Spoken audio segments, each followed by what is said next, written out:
ang mga kwento ng pag-ibig, kwento ng buhay at kwento ng pag-asa dito sa Barangay Love Stories. Love Stories. Lahat daw gagawin mo para sa isang pangarap. Handa kang mapagod, magpuyat, magubos ng pera at magdasal ng sobra-sobra. Ikaw kabarangay, handa mo bang ipaglaban ang pangarap mo? Dear Papa Dudut, sa ilang dekadang pagsasama namin ng asawa kong si Edu, ay sinubukan na namin lahat ng makakaya namin para lamang makabuo. Pero hindi po kami pinalad. Hindi ko nga maintindihan. May sapat naman kaming pera para bumuhay ng mga anak, pero kami pa itong napagkaitan ng nasa itaas.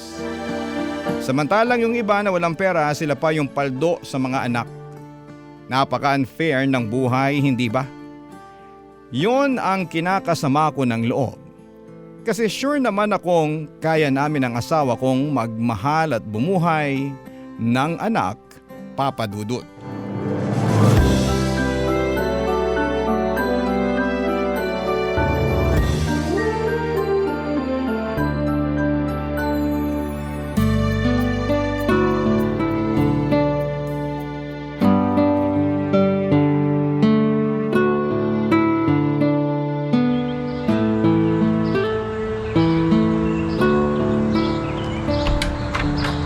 Carmela, nandito na ako! Grabe, Lunes na Lunes, ang daming tao sa mall. Hindi naman sahod pero dagsahan ng mga tao. Nakakainis. Mabuti nakauwi ka na. Kanina ko pa nga gusto makauwi eh. Kaso masyado ako nag-enjoy sa mga gamit ng baby sa mall kanina eh. Gigil na nga akong bumili kaso sabi mo wag muna. Kasi hindi pa naman natin alam kung anong gender ng magiging baby natin. At hindi rin natin alam kung totoong nakabuo na tayo. Ano bang hindi alam nakailang PT ka na last week ah. Lahat yun positive. Ngayon ka pa ba mag-overthink? Alam mo ba, pinasabay ko na lahat ng order na nagustuhan kong gamit ng magiging baby natin. Mas mura kasi dun sa binibilan niya kesa sa mall. Tsaka sana bago ka manganak, magkaroon ng malaking sale para malaki matipid natin. Nabalitaan ko sobrang gastos daw talaga kapag may baby na sa bahay. Pinakamagastos daw yung unang 3 taon ng bata Mabuti na lang napagandaan natin lahat. Di tayo problema sa pera pag nanganak ka na. Edu. Pasensya ka na kung advance ako mag-isip ha. Alam mo namang matagal ko nang gusto maging tatay Ini-imagine ko na yung boses nung magiging anak natin. Kung paano niya ako tatawaging papa o daddy o pwede ring tatay. Ano sa tingin mo? Ano mas bagay na tawag sa akin? Ha? Edu. Tsaka sino kaya yung una niyang tatawagin sa atin no? Ako o ikaw? Pasensya ka na kung nakikipagkompetensya ako pero siguro sarap kapag yung unang salita ng anak natin papa o daddy no? Grabe. Di na ako makapaghintay. Edu, makinig ka. Ano yun? Nag-test ulit ako. Ba't kailangan mo pa magpa-test? Dami mo ng PT last week. Okay na yun. Saka sa day off natin magpapa-check up ka naman False positive. Ano? Nag-test ulit ako kanina. Negative na. Ano? Teka, baka nagkakamali ka lang ng paggamit.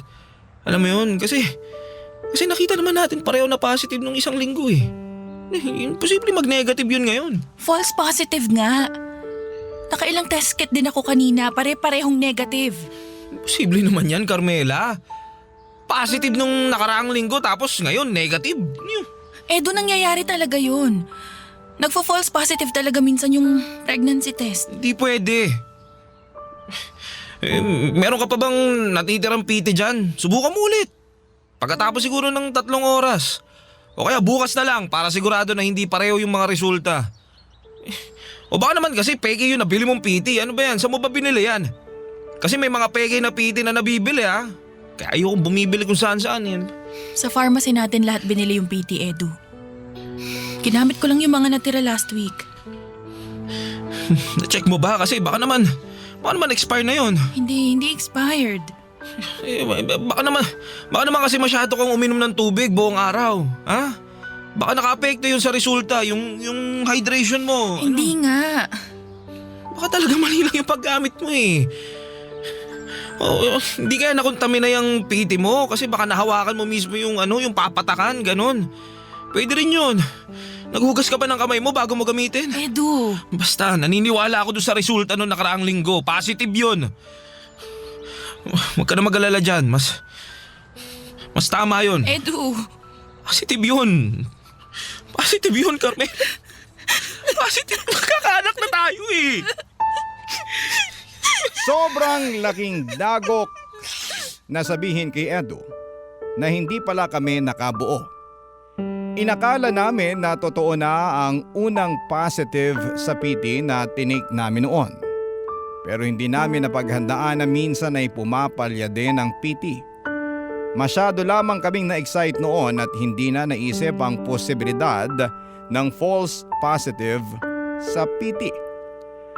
Pagkatapos nga naming makumpirma na negative talaga ang resulta ng PT ko ay halos hindi na kami mag-imikan. Para kaming nagkahiyaan dahil masyado kaming na-excite sa simula na akala namin ay iyon na. Tapos isang araw ay ibabagsak sa iyo ang katotohanan na hindi pa pala pwedeng maging masaya kasi wala pa naman palang karga, Papa Dudut.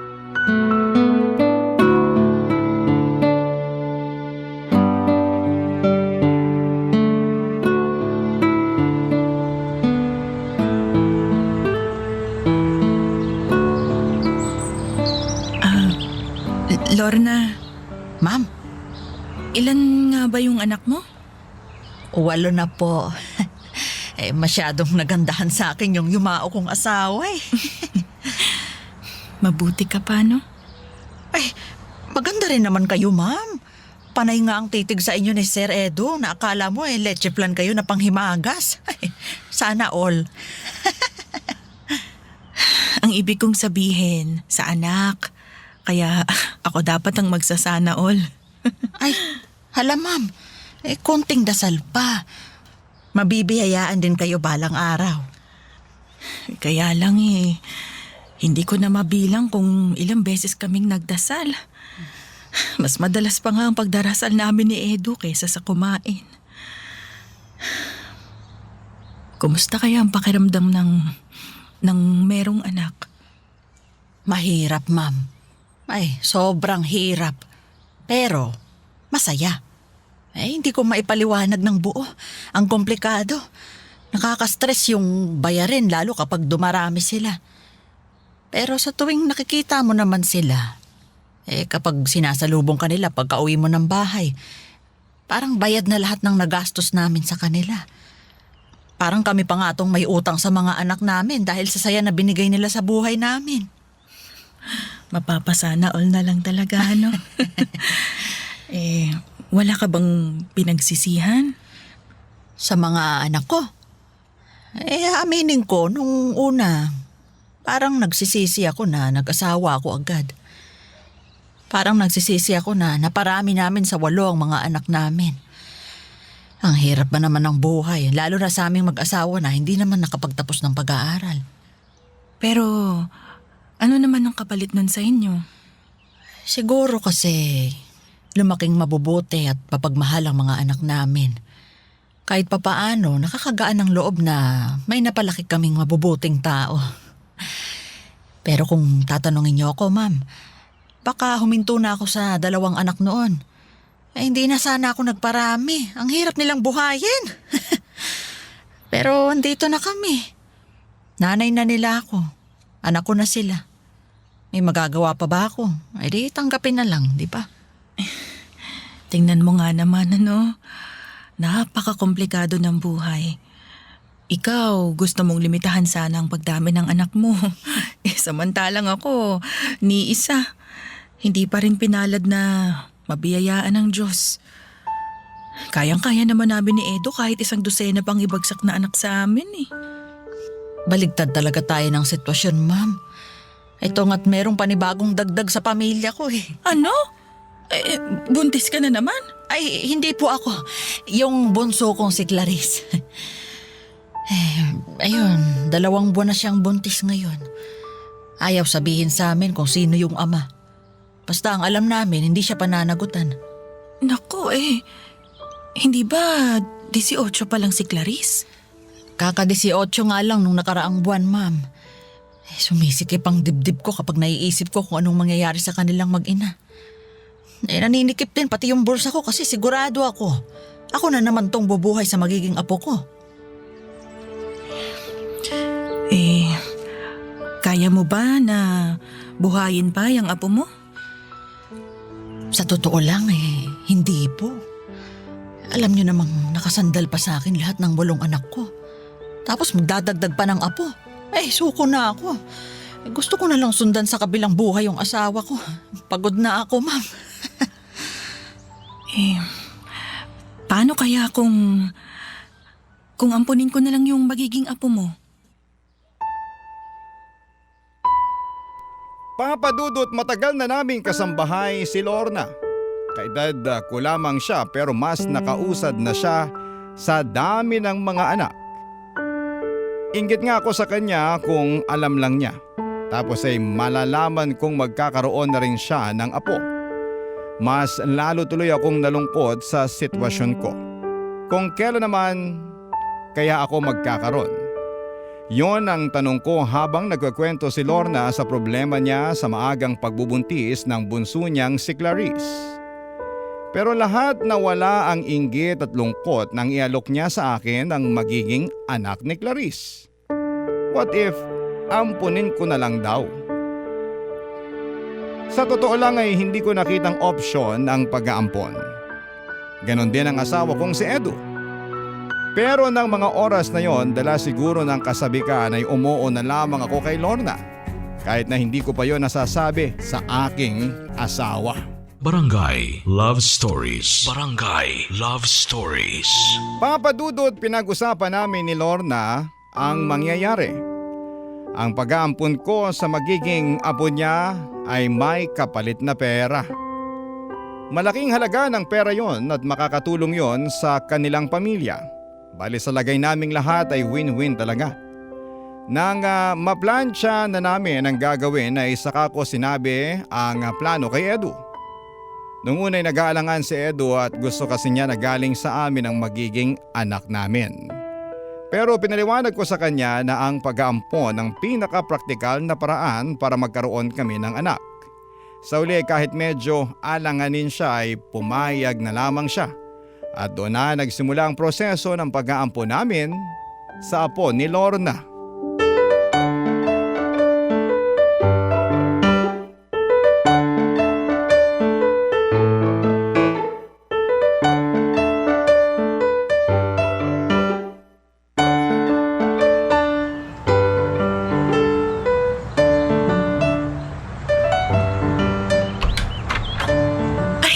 Pasok kayo, Clarice! Lorna!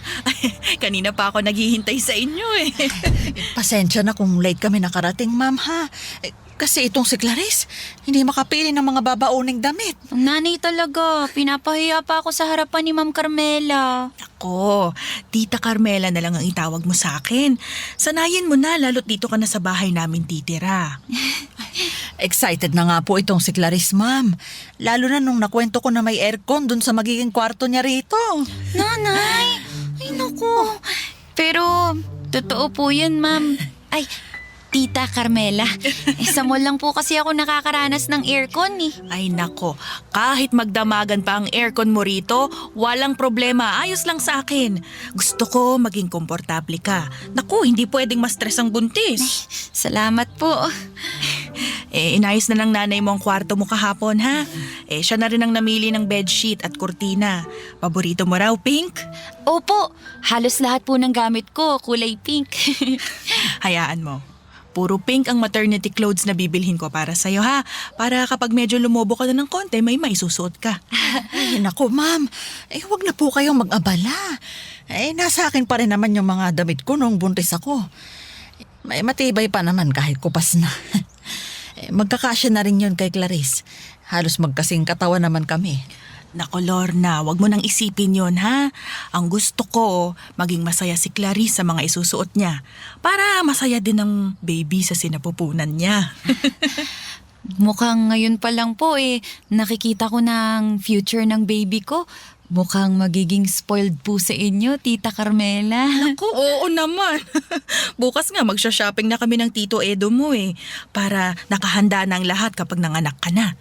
Medyo matagal pa naman po yun. Huwag po muna kayong gumastos. Ay, hindi pwede. Para saan pa yung naipon namin noon kung hindi naman namin gagamitin ngayon, di ba? Ngayon pa ba kung kailan may inaasahan na kaming anghel sa bahay namin? Maraming salamat po, Ma'am Carmela, sa pagtanggap sa amin ni Clarice, ha? Hindi na talaga namin alam ang gagawin namin. Mabuti na lang po talaga at nag-alok kayo na ampunin ang baby niya. Kaya nga po naguguluhan na po kami ni nanay noon. Lalo na nung oras na tinakbuhan na po ako nung nakabuntis sa akin. Andito na rin naman tayo, ano? Baka naman pwedeng malaman kung sino ang nakabuntis sa'yo. Ang kinakatakot ko lang baka kasi biglang maghabol yung ama niyan kapag nakapanganak ka na. Kawawa naman kami ni Edo kung gano'n ang mangyayari. Wag po kayong mag-alala, Tita Carmela. Hindi ho mangyayari yun. Gaano ka ba kasigurado dyan? Maglalabas kami ng malaking halaga para dyan sa baby na nasa sinapupunan mo. Alam ko, nasabi na sa'yo ito ng nanay mo. Lorna, tama ba? Nasabi ko na po, Ma'am. Kaya mabilis kong napapayag ang batang yan. Kaya nga gusto kong makasiguro na walang maghahabol sa amin oras na mapasakamay na namin ang anak mo. Hindi po maghahabol yung nakabuntis sa akin. Takot lang niya sa asawa niya. Ano? May asawa yung nakabuntis sa'yo? Kaya nga po ayokong sabihin sa inyo Kasi alam ko ganyan na magiging reaksyon niyo. Abay, anong gusto mo? Matuwa pa ako nakabit ang anak ko. Pinagsisisihan ko naman na po yun, Nay. Natuto na ako. At kahit bumalik pa siya sa akin, hindi na ayoko na. Natauhan na ako, no? Sigurado na ako ron. Mukha namang hindi na yun maghahabol. At kung maghabol pa man siya, may makakausap naman akong abogado na pwedeng tumulong sa atin para hindi mapunta sa kanya ang bata. Huwag kayo mag-alala, ha? Akong bahala sa baby mo, Clarice. Baby niyo, Tita Carmela. Ngayon pa lang ho, sanayin niyo nang tawaging anak niyo to. Napakasarap sa pakiramdam na may matatawag ka ng anak sa wakas. Panayang tingin ko sa tiyan ni Clarice at hindi pa man din yon maumbok pero ramdam ko nang may buhay na yon. Nag-imagine ako kaagad kung paano ko ipaghihele at aalagaan ang aampunin kong sanggol. Ini-imagine ko na kaagad kung ano ang magandang itatawag sa amin ni Edu nang magiging ampon namin. Marami na akong nilistang plano para sa aampunin kong anak ni Clarice. Kasama na rin syempre sa mga plano ang pag-aalaga ng maigi kay Clarice. Para masigurong healthy ang ilalabas niyang sanggol, syempre uunahin mo ang pag-aalaga sa puno para maganda ang kalabasan ng bunga, hindi ba?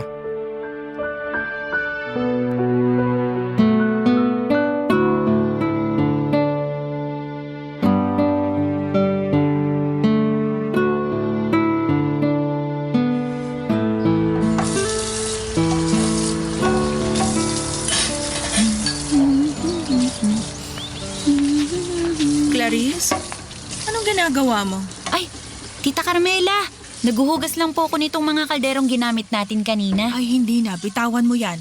Hindi ba sabi ko naman sa'yo, bawal kang gumawa ng mga gawaing bahay dito. Naku, bagot na po kasi ako. Magaan lang naman po na trabaho tong paghuhugas ng kaldero. Ay, hindi. Nakaka-stress maghugas ng kaldero, ano? Ako nga, iniisip ko palang nakukuskusin ko yan nai-stress na ako. Tita, sanay na po akong magkuskus ng kaldero. Naku, nakaka-relax nga po to minsan sa akin Ay, nako, Clarice, hindi. Kung gusto mo mag-relax, pumunta ka doon sa kwarto mo. I-on mo ang TV, manood ka. May mga scented candles din pala ako sa kwarto. Ay, dadalhin ko rin sa'yo mamaya, ha? Sige na, pumanik ka na sa kwarto mo. Sige po, pero tapusin ko lang po ito. Hindi na, ako nang bahala dyan. Pumanik ka na ron. I-text mo na lang ako kapag may kailangan ka o may gusto kang kainin. Ako nang bahala. Ano, mayroon ka bang gustong kainin ngayon? Wag na po, tita. Nakakahiya na po. Ang dami nyo nang biniling pagkain para sa akin. Maliit na bagay lang yun. Basta magsabi ka lang kung anong gusto nyo ni baby, ha? Ako nang bahala. Sige na, wag ka mahiya. Parang gusto ko po sana ng yung chicken wings.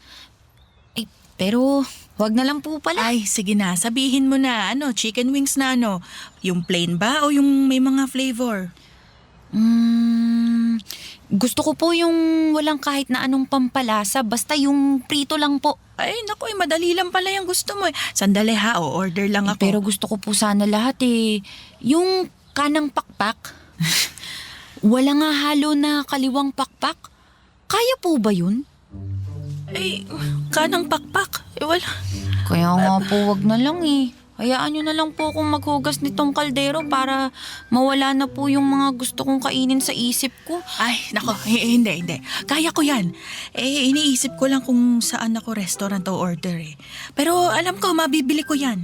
Sigurado po kayo? Oo naman, ako pa ba? Yung cravings mo nga na spaghetti na dapat galing sa birthday ng lola nagawan ko na paraan, di ba? Yan pa kayang kanang pakpak ng manok na kahit na anong pampalasa. Sige po. Salamat po, Tita Carmela. Naku, nahihiya po talaga ako magsabi pero kaninang umaga pa po ako takam na takam dun Sige na, Clarice. Pumani ka na rin sa kwarto mo at hintayin mo na lang na dalhin ko rin yung mga chicken wings na gusto mo, ha? Salamat po, Tita. Salamat po talaga.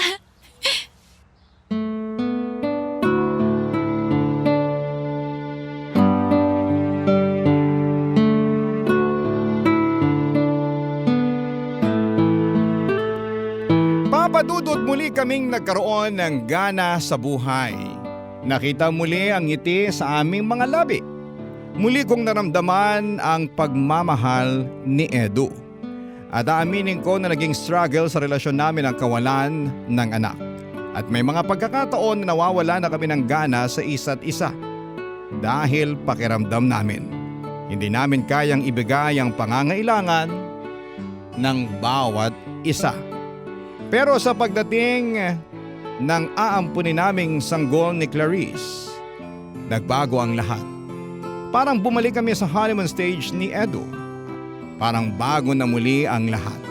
Natuto na kaming mangarap muli para sa future at natuto na ulit kaming manabik sa bawat pagsikat ng araw.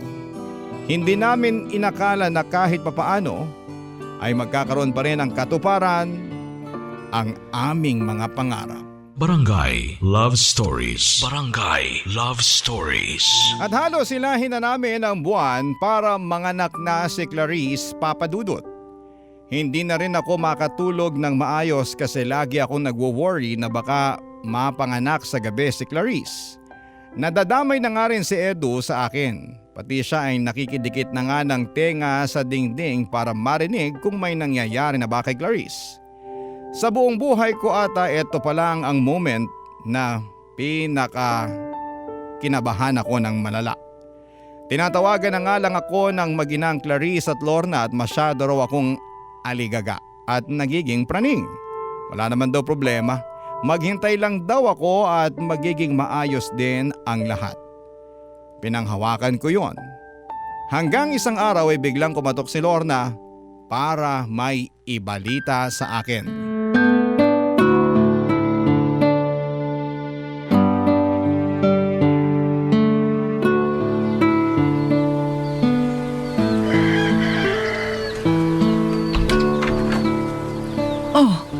Lorna, day off mo, hindi ba? Bakit nandito ka?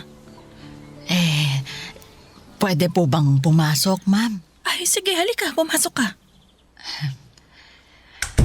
Pasensya na po sa biglaang pagdalaw, ma'am.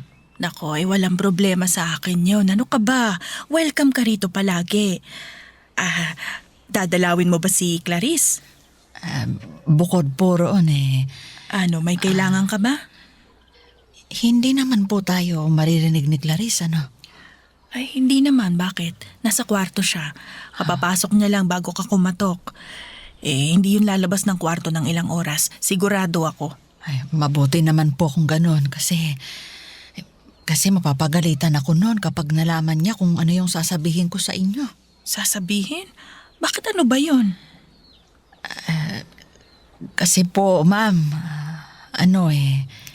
Mag-a-advance ka ng sahod mo, yun ba? hindi po sahod yung i-advance ko. Alam ko na. Yung bayad para sa baby ni Clarice. Opo, yung napag-usapan po natin. Kaya lang kabuwanan na kasi niya. Hindi mo na ba mahihintay na makapanganak muna siya bago ko maiabot sa yung bayad? Yun naman kasi ang usapan natin, hindi ba? May emergency lang po kasi sa bahay. Yung panganay ko po kasi nalulong sa sugal. Nabaon na po siya sa utang. Pinagbabantaan na nga po siya ng mga inutangan niya eh. Naku, huwag ka masyadong maingay sa pag-iyak. Baka magising si Clarice. Mamaya mas stress pa yun kapag nalaman niya to. Yun na nga rin po yung kinakatakot ko eh. Kaya mabuti na lang po tulog pa si Clarice. Nay, bakit po kayo nandito? Bakit po kayo umiiyak? May nangyari po ba sa bahay? Wala anak, ayos lang. Kinakausap ko lang si Ma'am Carmela para dun sa Gusto kasing magpalit ng day off ng nanay mo, Clarice. Parang hindi naman po kasi ganun yung narinig ko kanina. Narinig ko yung tungkol sa sugal, tsaka utang. Nay, ano po bang nangyayari? Clarice, may konting lang naman. Gusot sa bahay niyo kaya nandito ang nanay mo. Maliit na bagay lang yun. Masusolusyonan din to ngayon. Tungkol na naman po ba to kay kuya? Siya yung nagsusugal, no? Bumalik na naman ba talaga siya sa pagsusugal, Nay? Alam mo yung tungkol sa pagsusugal ng kuya mo? Nay, hindi naman ako tanga. Lagi ako sa bahay. Alam ko kung paano kumukupit si kuya sa wallet niyo kapag tulog kayo. Nagnakaw pa nga yun sa tindahan ni Aling Maring para lang may pangtaya eh. Clarice, kumalma ka. Hindi ka pwedeng ma-stress ng ganyan. Huwag kang pasigaw kung magsalita ha. Baka makaapekto sa dinadala mo. Sorry po, Tita Carmela. Hindi na kasi ako makapagpigil eh. Naiinis na rin kasi ako dito kay nanay kasi kinukunsiti palagi si kuya. Anong gusto mong gawin ko?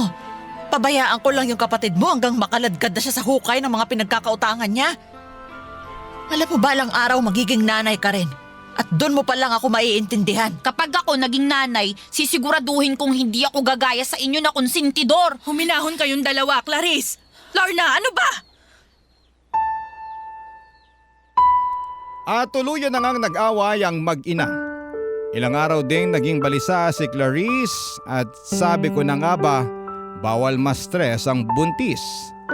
Dahil makalipas lamang ang isang linggo ay nakaramdam na ng paghilab ng tiyan si Clarice.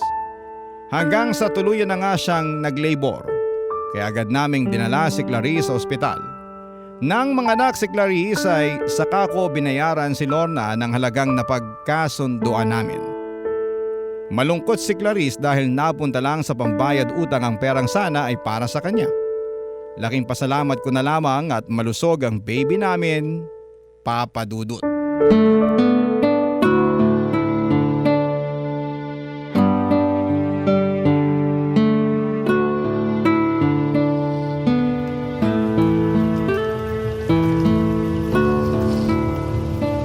Dahan-dahan sa paghawak sa ulo ni baby. Naku, mas lalo kong kinakabahan sa pagganyan nyo, tita eh. Pasensya na ha, pareho tayong first time dito. Kabado rin ako sa totoo lang. Kung nandito lang sana si nanay, baka kahit nakapikit mabuhat niya ng maayos tong si baby. Naku mukhang kailangan ko nang magpaturo sa nanay mo kung ano pang mga kailangan kong malaman sa pagiging ina. Kinakabahan pa rin talaga ako hanggang ngayon Lahat naman po, may first time, tita. Maaaral nyo rin po yan kapag nagtagal. Lalo kapag wala na ako rito. Clarice, Ano po yan, tita? sigurado ka ba na kaya mong ibigay sa akin ang anak mo? Naku, sa inyo na po ito. Pwede pa naman po akong makagawa ng bago sa susunod Pero sa tamang lalaki na. Yung wala nang sabit. Alam ko, mahirap para sa'yo to. Nakita ko kung paano ka umiyak nung unang araw mo sa ospital. Normal na reaksyon lang naman po siguro yun. Pero sa totoo lang, umiyak talaga ako noon kasi mas nakinabang pa si kuya sa pera na ipinambayad nyo para rito kay baby. Dapat sa akin yun eh. Ako kaya ang umiri. Ako kaya yung tinahi. Clarice, hayaan mo na yun, ha? At least ngayon, safe na ang kapatid mo. Tsaka sana wag na siyang bumalik sa pagsusugal, no? Yun na nga lang din po ang hiling ko. Kasi mukhang mapipilitan pa akong magpapuntis ulit para may maipaampun ulit ako. Ayoko na nun. Ako'y nagpapakahirap tapos iba naman yung makikinabang. Sabing hayaan mo na yan eh. Ako nang bahala sa'yo ngayon. Aabutan pa rin kita ng pera. Wag mo na lang sasabihin sa nanay mo. Pero para sa'yo yon. At lahat ng kailangan mo habang nagpapagaling ka, ako na rin ang bahala.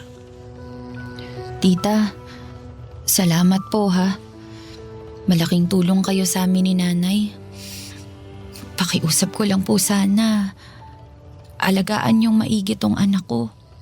Kahit yun na lang po. Makakaasa ka sa akin, Clarice. Bubusugin ko ang baby natin ng pagmamahal.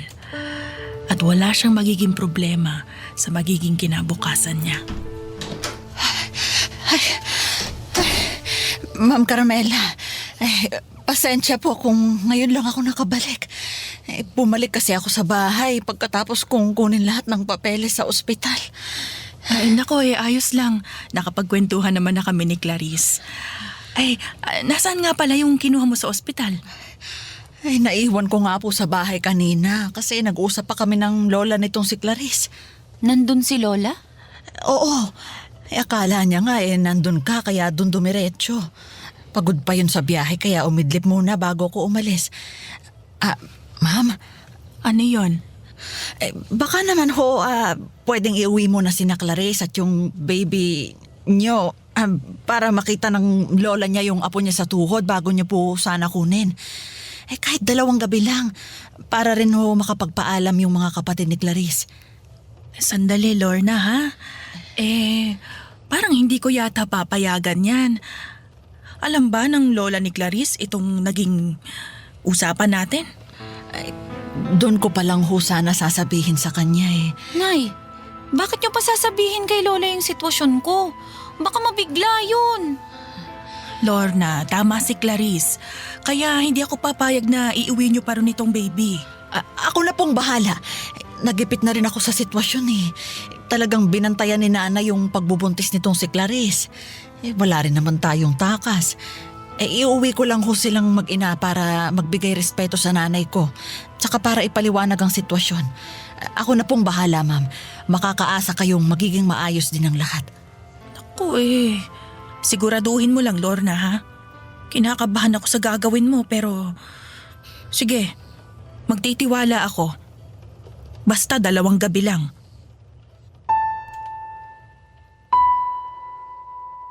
At masyado na nga akong nagtiwala. Lumipas ang 2 gabi, hindi na binalik sa amin ang anak ko. Noong una ay sinabi nilang mag-i-extend lamang sila ng 1 pang gabi dahil ayaw pa raw silang pabalikin ng nanay ni Lorna. Humingi pa si Lorna ng extra money dahil nagkulang daw sa pangbili para sa vitamins and food ni Clarice.